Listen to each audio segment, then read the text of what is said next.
وتزخر اليمن بكم هائل من المعالم السياحية والقطع الأثرية، وهي حصيلة تاريخ عريق يزيد على 3000 سنة، وتعد كنوزا لا تقدر بثمن. وما زال الكثير من الكنوز مخفيا ولم يكشف عنه بعد، في انتظار مزيد من التنقيبات والحفريات الأثرية التي ستظهر ما خفي من هذه الكنوز إن شاء الله. سنسلط الضوء في هذه السلسلة الخاصة عن أشهر التماثيل اليمنية التي عثر عليها حتى الآن، وسنستطلع سويا قصة العثور عليها وإلى ما ترمز وماذا كتب عليها وإلى أي حقبة تعود. ففي كل حلقة سنعرض تمثالا جديدا من تماثيل اليمن ونتحدث عن قصته، ونبدأ في هذه السلسلة بالتمثال المذهل، تمثال معد كرب.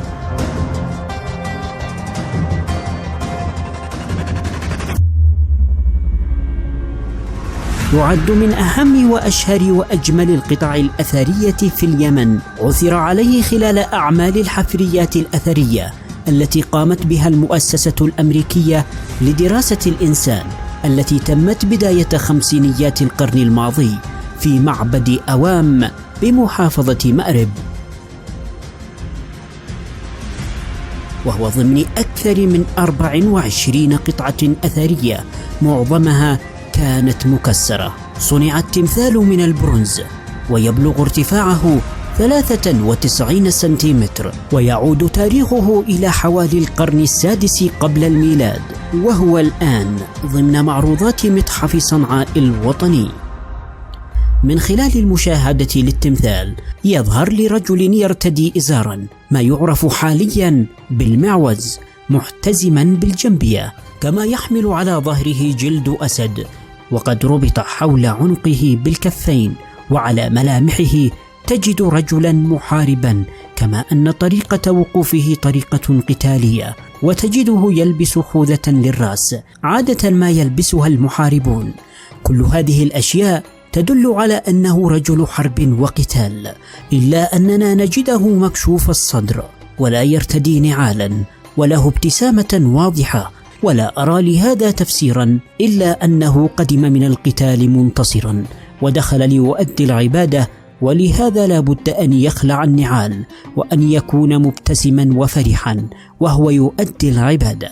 ويحمل التمثال على الجهة الأمامية منه نقشين، النقش الأول مكتوب بحروف كبيرة اسم صاحب التمثال معد كرب، والنقش الثاني بحروف أصغر وهو الأطول، ويمثل الإهداء الذي قدمه والد معد كرب، ومعناه: عمي أنس ابن لحي عثت ابن كشحت أهدي إلى ألمقة.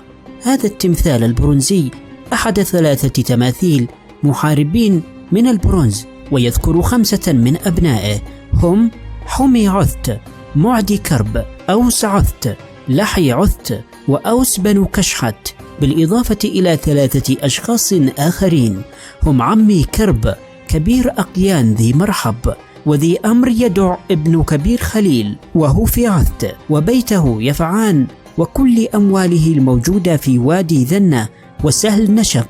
وينتهي النقش بذكر 5 آلهة، وملك سبأ وحضرموت يدع البين، الذي كتبه بالخطأ يدع بالبين.